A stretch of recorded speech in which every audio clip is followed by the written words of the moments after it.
this is an iHeart podcast. Guaranteed human. The springtime thaw is finally here. Flowers are blooming. Days are longer. We're saying yes to more plans and finally getting outside, running, walking, just moving again. It's the perfect time to upgrade your everyday go-tos with Bombas. Take Bombas sport socks. They're super comfortable and designed with sport-specific tech for running, cycling, yoga, hiking, you name it. I use them to run in, and I can tell you they work beautifully. So head over to bombas.com and use code SYSK for 20% off your first purchase. That's BOMBAS.com, code SYSK at checkout. All cat parents understand the feeling of being totally ignored by your cat and often thinking, does my cat even love me? There's only one solution to solve that, Sheba. Feed your cat Sheba and go from feeling ignored to truly adored in 12 days guaranteed or your money back. Sheba has a menu of products, appetizers, entrees, treats, and even a kitten's menu. So Sheba has a product for even the pickiest eater, like Sheba Puree made with bone broth, a smooth and creamy texture that cats love, or Sheba Grilled, protein-rich formula made with real chicken and seafood. To learn more, check out Sheba.com. Hey everybody, it's Josh and Chuck, your friends, and we are here to tell you about our upcoming book that's coming out this fall, the first ever Stuff You Should Know book, Chuck. That's right. What's the super cool title we came up with? It's Stuff You Should Know, an incomplete compendium of mostly interesting things. That's right. And it's coming along so great. We're super excited, you guys. The illustrations are amazing, and just the look of the book, it's exactly what we hoped it would be, and we cannot wait for you to get your hands on it. Yes, we can. And you don't have to wait, actually. Well, you do have to wait, but you don't have to wait to order. You can go pre-order the book right now, everywhere you get books, and you will eventually get a special gift for pre-ordering, which we're working on right now. That's right. So check it out soon, coming this fall. Welcome to Stuff You Should Know, a production of iHeartRadio's How Stuff Works.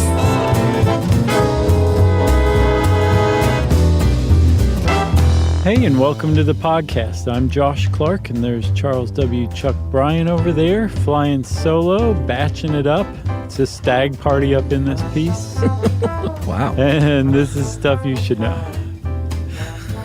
Do you remember the Happy Days where they had a stag party? Richie and Potsy and Ralph Malph went to a stag party with, I think, Richie's older brother, who I believe was named Chuck. I think his name was Chuck, but I don't remember what happened. I sort of remember that episode.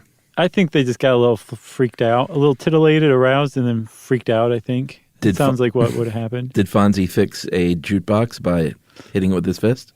I think that even may have been pre-jukebox Fonzie. I don't even know that he was wearing a leather coat at the time. He may have just been wearing that weird gray jacket that he wore at first. Yeah, like the mechanic's jacket. And that would make sense because I think Chuck was only in the early days of the Happy Days, the happiest days. Right. But then remember, they killed him off pretty graphically. He suffered from dysentery for basically 3 straight episodes. And that's all they focused on. And then he finally just died. And they said, man, this is called Happy Days. I think we need to just get rid of him. Yeah, I think they changed their showrunner after that. Yeah. So we're talking about ultrasound right now. And if you had dysentery, I'm not entirely convinced that ultrasound would help. But let's say you had a kidney stone instead. Okay. Friend, ultrasound would help with that kind of thing. Yeah, they could sniff out a kidney stone. Yeah, they can. As a matter of fact, what's funny is they do everything but sniff. Yeah, they use totally. Sound and they use vision. I used the wrong. They don't sniff or taste. Yeah. Oh boy, that was great. It should be good. So ultrasound, everybody knows what ultrasound is. Just about everybody's seen an ultrasound picture. You see little babies in the womb developing and they're getting all cute and everything. Or else you see them really early on and they're not at all cute. But either way, I think everybody's pretty familiar with ultrasound. And I was too, but I still learned quite a bit from this incredibly outdated article by Craig Freudenrich, PhD. Yeah, and you're speaking specifically of what's known as a sonogram, when a device that, we're going to talk about this in more detail, but a device called a transducer probe It's so great. is either put on you or in you, depending on preferably on you, depending on what they're after. Or how close they need to get. Sure, yeah, absolutely. And then what? Well, I mean, I can speak from experience. One of the best things in the world is when you see that first little picture of baby and heart beating. I'll bet. And then the worst moment is when you go in there and get one and that heart isn't beating. Yeah. And it's a unnerving moment when you go in there for that stuff. And like I said, it feels both great and terrible. And I've experienced all. Yeah. But the thing is about ultrasound, Chuck, most people think that that's what it's used for, is just check on babies. But it's used for a whole bunch of other stuff. Yeah. As well, which we'll talk about. And they're starting to find even more cutting-edge techniques for it, too. So it's actually pretty interesting stuff. And the whole thing, magically, is centered on crystals that are actually hidden in the incredibly greatly named transducer probe. Mm-hmm. And they actually, in a way, squeeze these crystals. And when you squeeze crystals, especially ones that have an irregular shape, they do something amazing. They produce energy, vibrations in this case. And so by squeezing the crystal, a vibration, a sound goes out, a very high-frequency sound. Ultrasound, one might even say. It is ultrasound. On the order of something like, this article says 1 to 5 megahertz. But I saw 2 to 20 is much more standard. Oh, yeah. And a hertz is how many of the same part of a wavelength of, sound or something like that would pass by a point in space every second. So in this case, say like the crest of these wavelengths, these ultrasound wavelengths, something like 20 million of their crests would pass by one point in space in 1 second. Very, very high frequency, very, very tight, which makes them very, very energetic. So those are the vibrations, the sound that is produced by squeezing crystals. And you would think just squeezing crystals is pretty great. Let's just give this thing a blue ribbon for being a wonderful piece of technology. Mm-hmm. But it gets even better than that. Yeah, I mean, if you're talking about the fact that there's a machine that then calculates these distances from the probe to whatever it's trying to measure, mm-hmm. and then basically can create a 2 and now even 3-dimensional picture of that. Right. It seems like magic. It does, especially because those sound waves that propagate from the crystal being squeezed, which I like to think of as the crystals being squeezed, and it's making the sound a delight. It's not like a painful sound that it's making. It's just like, yay! Yeah, that feels great. So those sound waves, when they travel into the body, they hit all sorts of stuff. They hit tissue. They hit liquid. They hit everything in its path. Everything. Bone, yeah. And the higher frequency of a wave, the more likely it is to bounce back. So a lot of that stuff bounces back. And when it bounces back, Chuck, it comes right back into those crystals. And when it hits those crystals, it actually produces electricity. And then that electrical impulse is what's converted into, through some sort of black magic that I have a lot of trouble wrapping my head around, into images. So sound gets translated into images via electrical impulses. And at the heart of it all are those crystals. Yeah, I think if you were to ask your average person if an ultrasound, like just a yes or no question, like an ultrasound, does it use actual crystals to produce an image? You would probably get laughed out of the room by 9 out of 10 people and say, of course it doesn't. That's some sort of weird Wiccan hokum. Right. That you're trying to sell me on. It's not real, but it's remarkable. I had no idea that it uses crystals. Yeah, I think this machine is actually second only to the breathalyzer machine. Oh, God. in surprising complexity. Yeah, man. And I presume the ultrasound machine was pretty complex, but I had no idea that they were squeezing crystals in there. Yeah, in 1942, there was a neurologist who used ultrasonic waves as a tool, as a diagnostic tool for the first time, named Carl with a K Dusek. And he was trying to search for brain tumors through someone's skull. Yeah. And I think it was not until the 1950s, so about 16 years later, 58, that it was first used for a sonogram with Dr. Ian Donald. Yeah, and the great advantage of ultrasound is that you're sending sound waves, which are mechanical in nature, into the body. You're not using ionizing radiation like X-rays, so you're not going to like produce tumors necessarily. You're just not being exposed to radiation energy. You're being exposed to mechanical energy. Again, just acoustic waves of sound. But what's amazing about this is that sound, those echoes from that sound that bounce off of the different barriers, or what they're called, say like between blood and tissue and bone, as they bounce back up and they're converted into images, you can see into the human body without using X-rays and without cutting somebody open. So it was an enormous advance that I think really gets overlooked, at least by the general public, as far as medical advances go. Like, it was huge when we figured out how to do this. Yeah, and that's why if you ever go to get a sonogram or something like this and they show you an image of your little bread loaf baking in the oven, and you catch yourself in your head thinking, it looks kind of cruddy to me, just put your foot in the door and slam it real quick. Right. And make sure you don't say that out loud in front of anyone in the room, because it is truly a little miracle machine just to get an image that looks that cruddy. Right. Especially don't say it in front of Carl Dusek. No. It would really hurt his feelings. And all this, I mean, this stuff is remarkable because it's the same concept of just the sonar that we use in the military and the sonar that bats use.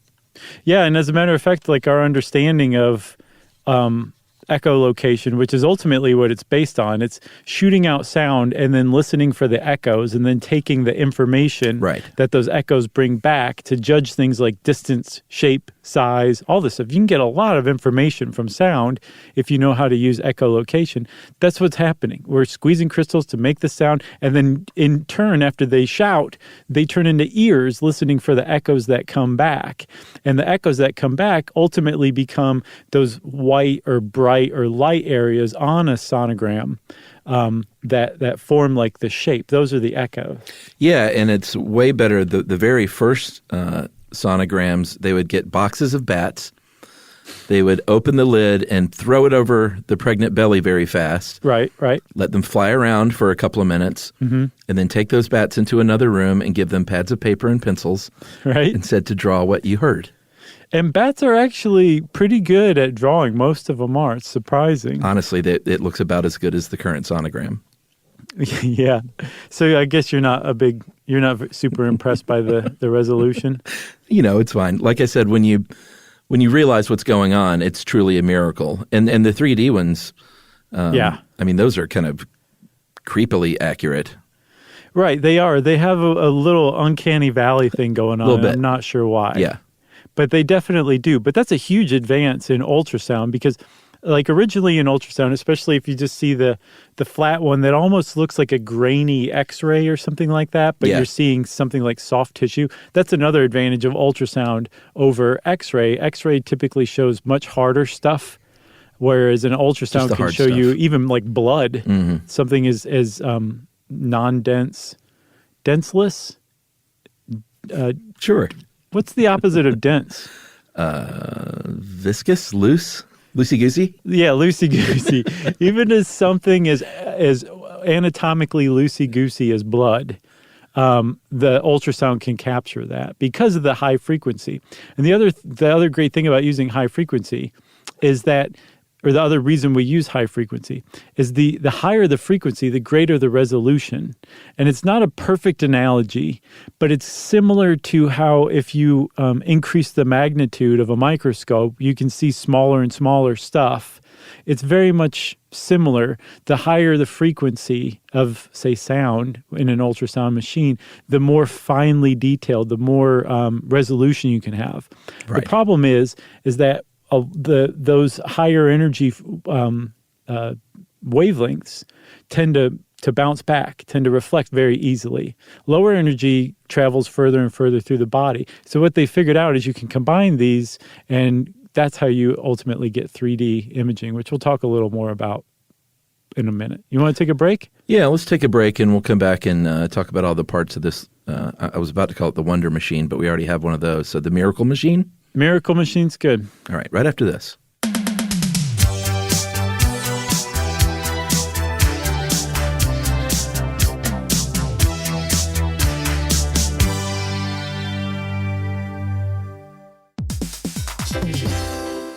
Hey, everybody, we want to talk to you about The Big Bang Theory. That's a show that became one of the most defining sitcom of its era and really built a fan base around its memorable characters and unique group dynamic. That's right, which is why we think you'll enjoy the official Big Bang Theory podcast. It's back, covering seasons 3 and 4 of the show. Host Jessica Radloff sits down with crew and cast members like Kunal Nair, who plays Raj, Mayim Bialik, who plays Amy, and Kevin Sussman, who plays Stuart. That's right. You're going to learn all about the Easter eggs you may have missed, behind-the-scenes stories, and how certain real-life relationships shaped some of the most memorable storylines. Yeah, there's cast reflections years after the series aired and expanded content around famous episodes and storylines. It is exactly what you're looking for if you're a fan of the Big Bang Theory. The season is on video, so watch the official Big Bang Theory podcast on HBO Max, or listen wherever you get your podcasts, and stream episodes of the Big Bang Theory on HBO Max. The springtime thaw is finally here. Flowers are blooming, days are longer. We're saying yes to more plans and finally getting outside, running, walking, just moving again. It's the perfect time to upgrade your everyday go-tos with Bombas. Take Bombas sports socks. They're super comfortable and designed with sport-specific tech for running, cycling, yoga, hiking, you name it. I use them to run in, and I can tell you they work beautifully. So head over to bombas.com and use code SYSK for 20% off your first purchase. That's BOMBAS.com, code SYSK at checkout.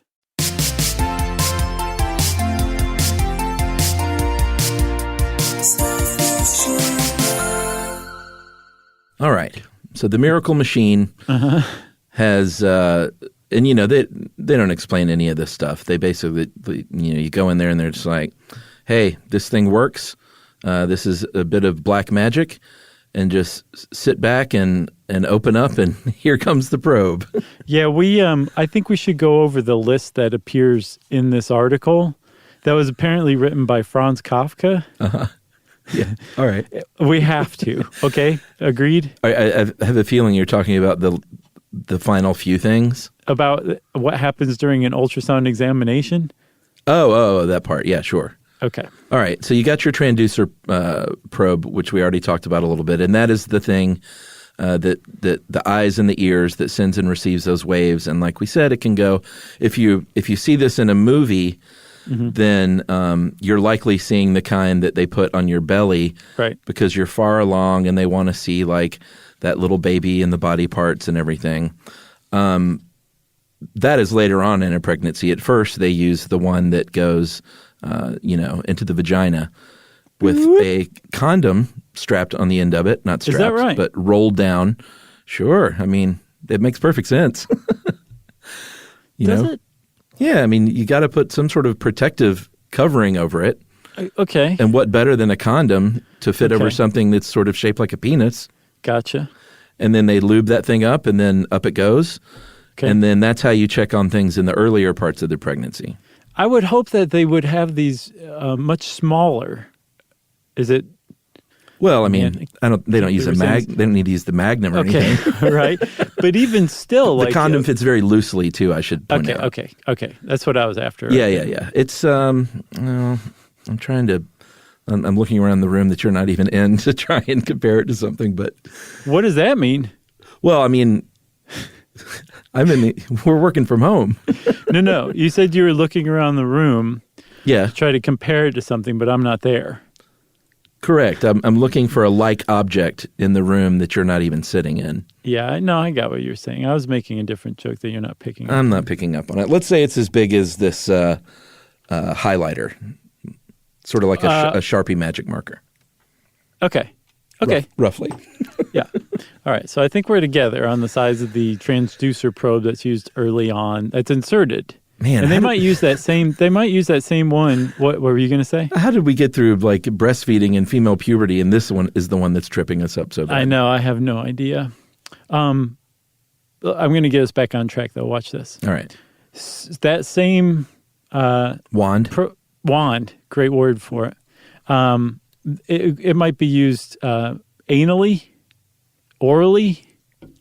all sorts of different ways. They might stick it in whatever orifice they can. It's not just vaginally, depending on what they want to get a closer look at. Sure. Especially if they're not just looking at a baby. Okay? Yeah. Let's move on.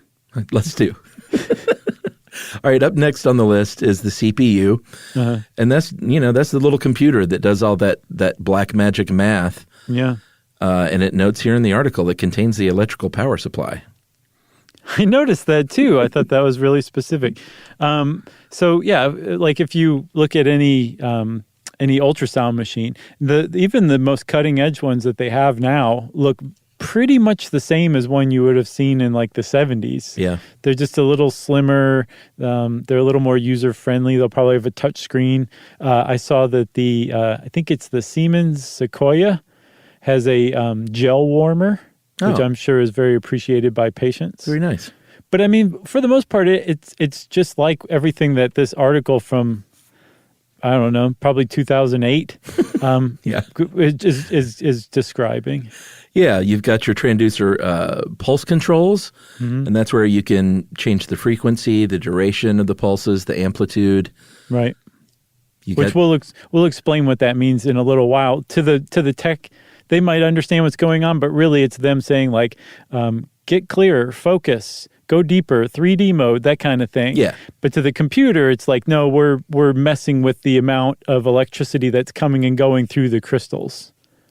Correct. Okay. All right, you got your display that speaks for itself. Sure. It's a little monitor. It says on here, keyboard. Right. Inputs data. Yeah, I thought that was pretty funny too. The next two are my favorites of this list, though. Well, why don't you go ahead then? Take it away. I wasn't expecting that. I was taking a sip of coffee. You've got the disk storage device, which could be anything from a hard drive, a floppy disk, or a CD. Yes. And it says that it stores the acquired images. And I actually wrote, I wish you could see this, I wrote, ha, under that part. It clearly does not have a USB drive. No, clearly not. Or any kind of SSD drive or anything like that.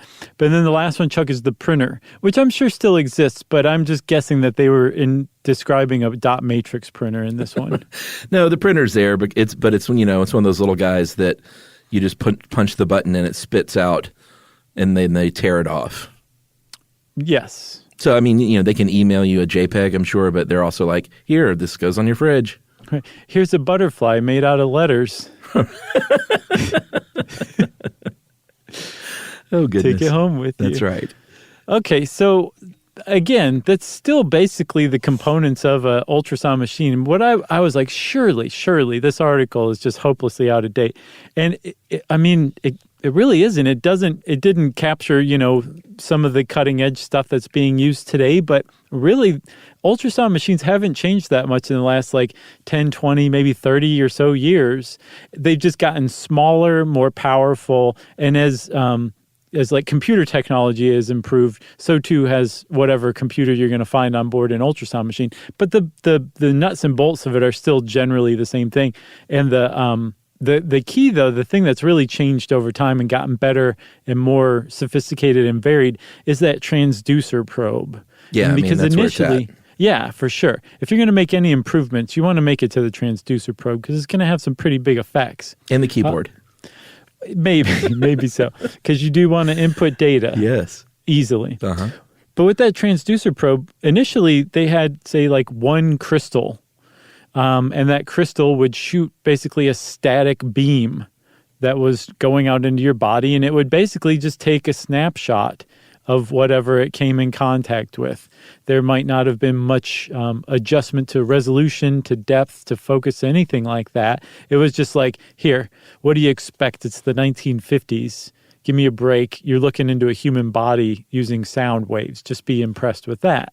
But then as they started to figure out how to add more and more crystals into an array, yeah, you can do all sorts of different things. And now all of a sudden, your output of sound waves can be adjusted crystal by crystal, and your input can be adjusted crystal by crystal as well. So the resolution overall is just magnificently improved since they started making arrays of crystals in these transducer probes. Yeah, and you did a nice little quickie overview of how it worked, but I don't think we mentioned that it's based on a principle called the piezoelectric or pressure electricity effect.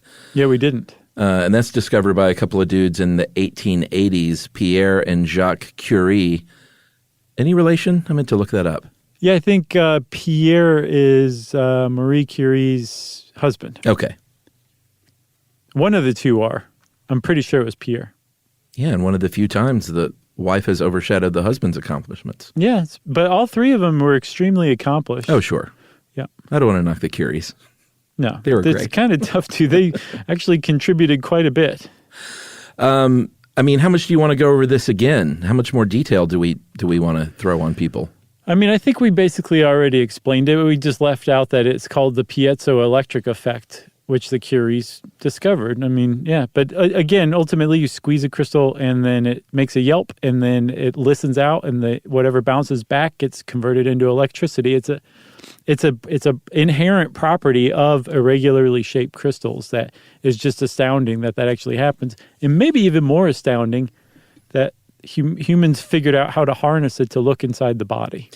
Yeah, and the two most important parts are obviously that and the CPU. Mm-hmm. And the CPU, to be able to figure out, and is of course just programmed to do so, it's not an emotional living thing that had a fire under its butt.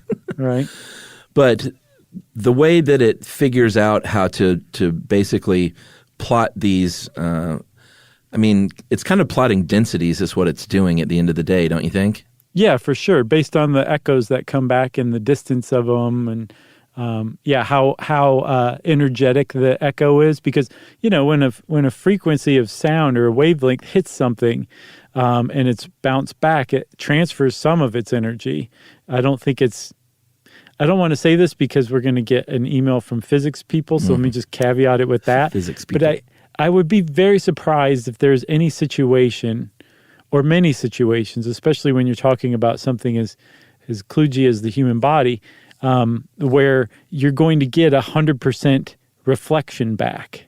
Right. But based on the different kinds of intensities that are received back into that crystal, those can be measured and you can map like, oh, this is actually a very solid part compared to this part, which now you can see is the edge because it just kind of tapers off and the wavelength didn't bounce back quite as strongly because some of it missed or some of it was absorbed.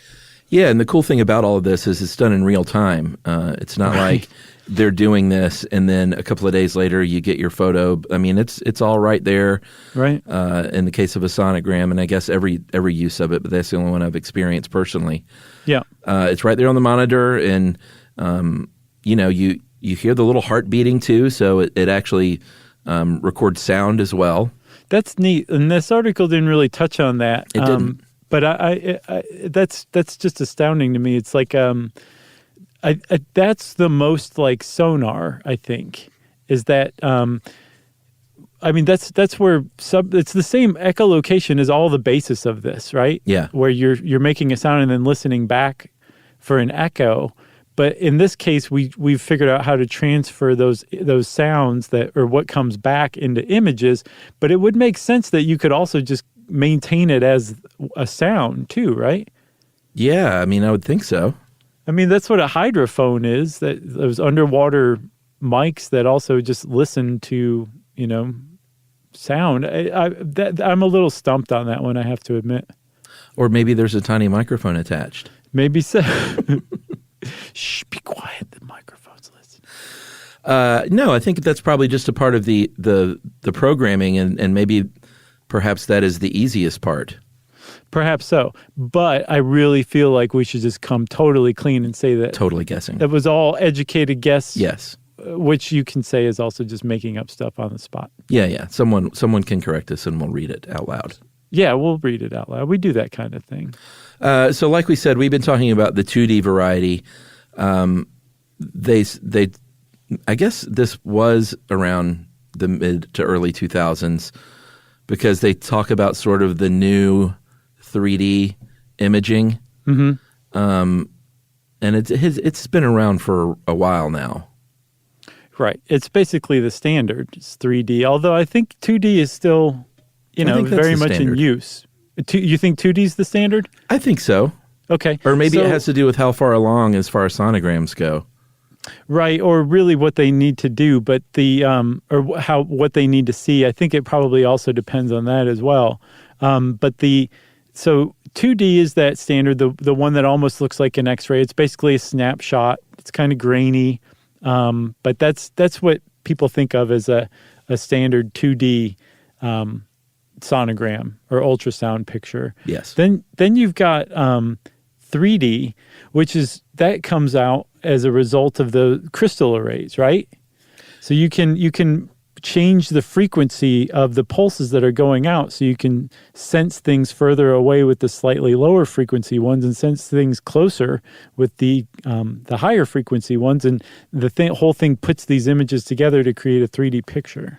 Yeah, and like I said, if you've never seen a 3D picture, it ain't right. From a sonogram, it's pretty interesting. It's remarkable that they can get this level of detail, and part of it is surely to delight parents to be. There's no doubt about it, but it's not just for that. It's not like, hey, you want to see an even cooler, creepy picture of that developing circus peanut? Because we can do that now. Yeah. It has a lot of uses. There's a lot more detail. You can really assess development of limbs and the face of the baby to be, and you can really get in there and kind of see more with your eyeballs what's going on. Well, plus also, I mean, if you're looking for something like a tumor, it's much harder to see a tumor in 2 dimensions as like black and white shadows than it is to see like a 3-dimensional lump. Mm-hmm. So that's super helpful for 3D as well.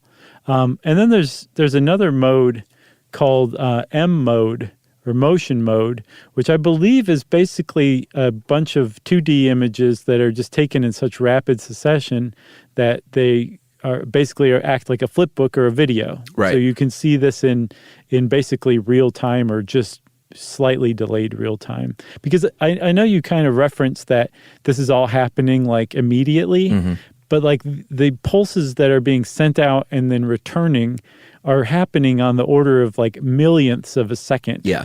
Over and over and over again. There's that kind of old-timey single beam that's a constant wavelength. That's not much in use. The new ones are just very quick pulses that are shot out many, many times in a single second. And as those things are shot out, the stuff is returning just mind-bogglingly quickly to the crystals to be turned into data. Now, that's not the Doppler one, is it? No. Okay. The Doppler actually uses a steady beam from what I read. Yeah, so the Doppler ultrasound, it's mainly used to find out, I mean, I'm sure they can use it for more than one thing, but it seems like the major use is to measure your blood flow rate. They can go to your heart, they can go to your major arteries, and they can basically see if you've got any kind of blood flow problems because it's measuring a moving thing going through your body. Yeah, and it actually looks like a weather map where they use Doppler radar. I mean, most people see Doppler radar used for things like a tornado or something like that to show different wind speeds. So like the different flow speeds of the blood flow will be different colors, and they can read that and be like, oh, your blood's flowing nicely. Right. You got no problems. Right. Doppler. So I feel like we should take another break, huh? Oh, my gosh. This is so thrilling that I think we need to catch our breath. All right. And we'll talk about some of the other things that you can do with the Miracle Machine right after this.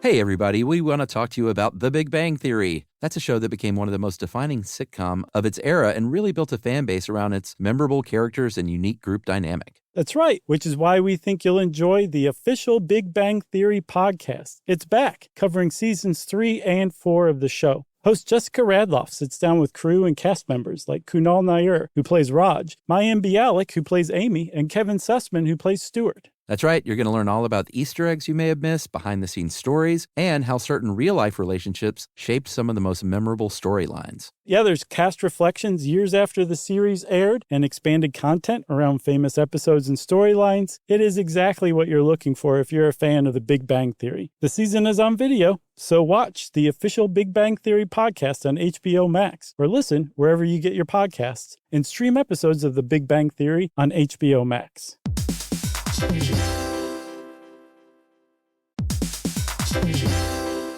So you're considering getting a home security system, but you want something that fits your space. Well, with ADT Blue, it's easy to customize a system that's right for you and set it up yourself. Just pick the kit and monitoring plan that makes sense for your home. Yeah, well, let's say you're worried about package theft right off your front porch. The ADT Plus app can walk you through setting up a new doorbell camera kit. Once it's installed, ADT Pros can help you keep tabs on it 24/7, or you can manage it yourself from the ADT Plus app. That's right. There are no long-term contracts, so you can change your monitoring plan whenever you want. The flexibility doesn't end there either. You can add to your system as you need with things like extra cameras or motion sensors. Some life decisions are hard, but thanks to ADT Blue, you can get DIY trusted ADT home security in a snap. Head to ADT.com/BLU to build your system today. And to find out more about home protection, check out a new episode of Grown Up Stuff with security expert Joe Mazza, out now on the iHeartRadio app, Apple Podcasts, or wherever you get your podcasts.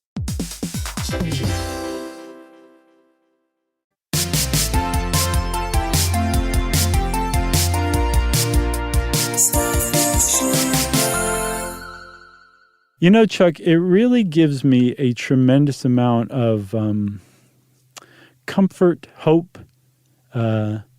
goodwill, all sorts of stuff like that, that we've come up in our 12th year with another name for a machine. Yeah. Like we had Wonder Machine basically from the beginning. I think so. And here we are in year 12 and we've just named another machine. The Miracle Machine. Yep. So we talked enough, I think, about, well, we're going to talk a little bit more about it, about obstetric. Oh, man, I knew I was going to do that. Obstetrics. Yep. And when you go in there, like I said, part of it is to delight parents to be and say, here it is, everything's going, heartbeat is strong, everything's happening. But they're also doing all sorts of things. They measure the size of the fetus. They use a mouse to sort of click around and measure different distances. They determine due date. They want to make sure that fetus is in the right position. They want to make sure the placenta is in the right position. They want to see how many fetuses there are in there. That's when you get the old, by the way, did not know if you knew this, but there are actually 3 living things inside of you right now. Right. Or 8? So growth rate, you can detect the ectopic pregnancies this way. Yeah, that's a big one. That's a very big one. That is when the baby is implanted in the fallopian tubes instead of in the uterus, and that means it is not a viable pregnancy. Right. It's life-threatening for the mom. What else? Amniotic fluid. You got to make sure that there's enough cushion around that baby. Yeah, for the pushing. Well, yeah, actually, that's right. Eventually, yeah. And then if you want to, say, go in and take a sample of the amniotic fluid, which you can do a lot of things by sampling amniotic fluid to test. There's a lot of reasons to go in and draw some amniotic fluid. I don't know why I'm trying to convince everybody that there's reasons to take samples of amniotic fluid. Yeah, just trust testing. me, there is. But at the same time, you can sit there and look into the womb. The womb is okay, right? I'm not like using some archaic and now offensive term, am I? Geez, I don't think so. Okay, I don't think so either. If I am, please forgive me. I'm genuinely unaware of that. So school me if I'm wrong, but like, I don't think so. Anyway. It's called a baby box these days, my friend. Right, exactly. Yeah. So if you want to keep an eye on the baby box while you're getting a sample of the amniotic fluid to make sure you're not accidentally poking the baby, the ultrasound is really effective for that too. Man, can you believe they used to do that blindly? I was reading an article about using ultrasound to guide spinal tap insertions. Ugh. And this article said that the authors believe that even though that you can use ultrasound for this now, that the technology is widely available, most neurosurgeons prefer to just go in blind because it's more thrilling. Seriously? This was an academic journal article that I was reading, and they just said it. So they crack open some amyl nitrate, sniff it, and then go in there. Yeah. Wow. Wearing a Hawaiian shirt. What else can you do? You can use this for cardiology. We talked about the blood flow, but you can also literally say, hey, is there something going on inside of your heart? Let's go look. Yep. And especially with 3D and real-time stuff, it's one thing to say, okay, well, the shape of your heart looks pretty good, or the flow of your blood looks pretty good, but thanks to that M mode, so you can see it in motion, you can actually make sure that the valves are opening and closing correctly in the right time. Like, it's basically just peeking in real time onto the operations of your body using M mode. It's pretty amazing stuff. It's amazing. We also said, of course, you can see kidney stones, which, by the way, I think we should do an episode on kidney stones eventually. Have you ever had one? I don't want to say because I don't want to jinx myself. Okay, so you haven't, but you fear it. Yes, that's a way to put it for sure. Yeah, I've never had a kidney stone either, or gallstones. I've never had any stones inside me. That's good. I've heard that getting those out is quite the ride. Yes. You can also measure blood flow through the kidneys, too. You can detect prostate cancer. You can see lumps on the prostate. That's one of those instances where they'll be using the wand. Yeah. So I also said earlier on, Chuck, that they're getting smaller and higher resolution and more portable. And one of the places that ultrasound machines are starting to pop up more and more, and I think now it's probably just a matter of course, based on how old this article is. But in emergency rooms, they're starting to really become kind of par for the course. So like if somebody shows up and says they're doubled over in abdominal pain, rather than sending them to surgery or even up to radiology, they will just apply an ultrasound there and be like, oh yeah, you've got a ruptured stomach. Yeah. So we need to get that fixed pretty soon. And they say, now I wish I would have rushed you into surgery. Right. I need a second opinion. Ultrasounds are safe. There have been questions because anytime you're applying heat and energy near organs, like very close to organs sometimes, you got to really kind of consider this. And there have been some reports here and there of low birth weight babies if you have had frequent ultrasounds during your pregnancy, but they have basically come out and say ultrasounds are safe, but sort of like an X-ray, you don't want to come in here every other day and get one. Right. You want to only do it when it's necessary because there is heat, and apparently the formation of bubbles because of this heat when dissolved gases come out of that solution.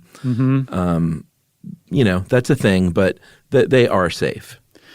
Yeah, I mean, we've been using them for 60, 70 years now, and there's been plenty of chance for, if that's an issue, for it to become obvious and evident. It just seems like it's very safe. I did see that this article says that there's not been any documented studies that show harm in animals, and that's not true, actually. There are animal studies that have shown that exposure to some kinds of ultrasound, typically continuous wave, which is just a concentrated beam of energy. Yeah, that can actually cause thermal heating, which is not good. And then I found another study from 2017 that said some kinds, especially continuous wave, but also super quickly pulsed ultrasound, has shown that it can break up DNA strands. Oh, interesting. Which is weird because that's one of the things that people have always pointed to is, well, this is just mechanical energy. It's not going to damage your DNA like ionizing radiation is. So it's a pretty startling revelation. And they actually said in the article, again, it was an academic journal article. I can't remember which one. But it said this is going to be of a lot of interest to a bunch of different fields because we didn't know this before. Yeah, that is interesting. It is. Is it time to read the Franz Kafka guide to getting a ultrasound? Yes. I also want to say, Chuck, before we do, though, there's basically no evidence that there is harm that comes from ultrasound exams in obstetrics. especially when it's done by a trained person. Oh, sure. Yeah, it doesn't sound like it's anything to be worried about overall. Yeah. I didn't want to scare anybody unnecessarily. No, you shouldn't. Or people should not be. Right. And you shouldn't. Both, yeah. All right, so Franz Kafka's Guide to Getting an Ultrasound. Number 1. Man, if we could get Werner Herzog to read this list, that would just be amazing. We've got a pretty good runner-up in the room. Noel does a great job. We should get Noel in here. Okay, we can dub him in. Number 1 is to remove your clothes. Mm-hmm. Okay. Number 2 is the ultrasonographer drapes a cloth over any exposed areas that are not needed for the exam. Right. Okay. Check. Number 3, we should really get Paul F. Tompkins if we want to do this right, actually. Why? What would he do? Well, he does a great Werner Herzog. Oh, okay. Yeah, we should just get Werner Herzog. Oh, man. He's down for whatever, it seems like. What stuff should I know? Yeah. The ultrasonographer applies a mineral oil-based jelly to your skin. Right. It doesn't say this, or to the condom on the probe. Okay. The jelly eliminates air between the probe and your skin to help pass the sound waves into your body. Yeah, and if you're lucky, they're using a Siemens Sequoia brand ultrasound machine, which has an onboard gel heater. That's right. Are they giving you money? No. Okay. I want some of that Siemens money. Hey, man, they're loaded. They're one of those companies that kind of make everything, right? Yeah, yeah. What if they did hear this and reached out to us and were like, hey, we really appreciate it. We're sending you guys each an ultrasound machine. Hey, man, it can go with my, I've got a Siemens brand car charger, electric car charger. There you go. I'll bet that's something that was left off this list. You can charge a car with That's right. a decent ultrasound machine. Yeah, or at the very least, jump one off. It's got jumper cables. The ultrasonographer covers the probe with a plastic cover. That's the condom. He/she, and I'm going to add /they, Nice. pass the probe over your skin to obtain the required images. Depending on the type of exam, the probe may be inserted into you. You want to finish up here with the last few? Oh, no, you're doing great. All right. Number 6, you may be asked to change positions to get a better looks at the area of interest. Okay. Here's 2008 popping up again. Number 7, after the images have been acquired and measurements taken, the data is stored on a disk. You may get a hard copy of the images. Ooh, they may write in Sharpie what it is on the disc even. And then here's where it gets, this is where it starts to take a kind of a dark turn. Number 8, you're given a towelette to clean up. And number 9, I can't believe this is actually on the list. You get dressed. It's just like the grimmest list of procedures you've ever heard of. And they stop at 9. Number 10 should have been, then you go give them your credit card and pay your copay. Right. Number 11, you walk out to the parking walk deck. out to the parking lot. Number 12, walk back in because you forgot to get validated. Number 13, check your back seat, make sure there are no creeps there. Right. Number 14, remove the creep that you found. Wow. Quite a list. So we were talking about the future of ultrasound, and this article doesn't really capture it. So I started to look around. I found, weirdly enough, a list of cutting-edge ultrasound stuff in the Daily Mail, of all places. And the list was actually terrible because it was a Daily Mail article. But one thing that they did talk about was tractor beams, that they figured out that you can actually lift something as small as a bead at this point using sound waves. Like in Star Wars?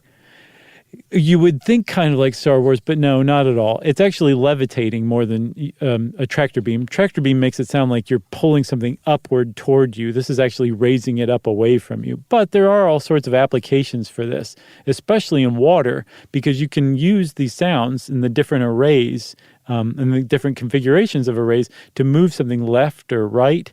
It's called steering the beam. And they actually use it for ultrasound imaging too. But you can actually move things like, say, an oil slick. You could kind of basically drive it into shore or away from shore to some other place where you want to capture it. That's amazing. amazing. There's actually pretty cool applications for it. In medicine, they've figured out that if you give somebody a drug, say like a chemotherapy drug, some of those chemotherapy drugs only partially cross the blood-brain barrier, so they're only partially effective. The rest just gets metabolized and you pee it out or whatever. So they figured out that if you give somebody a chemotherapy drug and then blast their brain with an ultrasound machine, it will push the drugs past the blood-brain barrier into your brain, and they'll be that much more effective. Oh, wow. I thought that was pretty cool, too. There was a man who was awakened from a coma because the doctor, for some reason, blasted his hypothalamus with a continuous wave beam of ultrasound. But even the doctor was like, this may have been coincidence, but, I don't know. Wow. Man, it seems like there are all sorts of applications that are just starting to tap into. Yeah, I've got a couple more. Let's hear them. Ultrasound-assisted liposuction. Ooh. Basically burning up fat cells. Driving it out of there? Yes. But that really kind of points out that, this actually can create heat because that's what they're doing is melting fat cells using sound, which is the thing. But then they've also figured out that depending on the frequency of the sound wave, it can actually stimulate growth and function in cells. So they found that like persistent wounds, like ulcers and things like that, you can actually stimulate them to heal by hitting them with sound waves. Wow. Yeah, I love it. Is there anything an ultrasound machine can't do, Chuck? I don't know. I do know, and I'll tell you what the answer to that is, and it's no. You got anything else? I got nothing else but a listener mail. Okay, well, that's it for ultrasounds. 47 minutes. That's impressive. It is. Since I said it's impressive, it's time for listener mail. Hi, guys. I am an 11-year-old boy from the West Coast. My parents introduced me to your podcast a few years ago, and I became interested in podcasting because of you. Nice. I've recently started my own podcast called A Child's Perspective of Current Events. Nice. This sounds wonderful. Yeah, it does. I'm going to check it out. I haven't had a chance to listen yet, Dagan, but he said I would love it if you would mention my podcast during your listener mail section. It would really help boost my audience / monthly listeners. Thank you for your time. I really hope you will consider mentioning me on your podcast. And that is from Dagan Hofeld. Nice name. And again, it's called A Child's Perspective of Current Events. I love that straightforward name. It's like stuff you should know. It says it all. It definitely is in the same wheelhouse for sure. Yeah. But it's not derivative in any way. No, not like it. It's just in its perfect simplicity.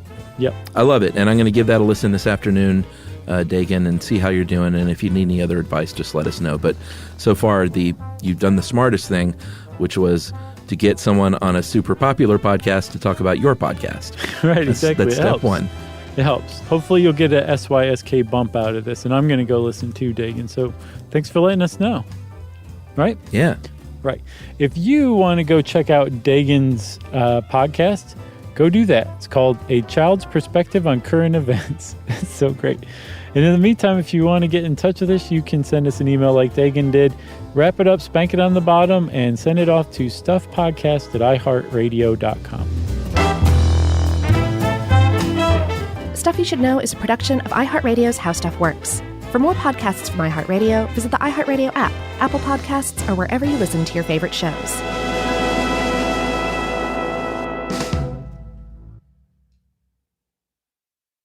You know, you could be adored by everyone and still completely ignored by your cat. Trust me, I know. But if you feed your cat Sheba, you can go from being ignored to truly adored in 12 days guaranteed or your money back. Sheba has a full menu of products, appetizers, entrees, treats, even a kitten's menu. It's so cute, so Sheba has a product for even the pickiest eater. Like Sheba Puree, it's made with bone broth, their chef-inspired flavors. It's got a smooth and creamy texture that cats love and contains no corn, wheat, soy, or artificial flavors. It's food that your cat's gonna love. To learn more, check out Sheba.com. That's SHEBA.com. Introducing the all-new Mazda CX-5, featuring more connection. Hey Google, where's the nearest Pilates class? Safety that has your back. More discovery on the scenic routes. More passion in the details. And more control in changing weather. The all-new Mazda CX-5. More to move every side of you. See it in 5 films at mazdausa.com/5sides. Google is a trademark of Google LLC. Sequences shortened and simulated. This is an iHeart podcast. Guaranteed human.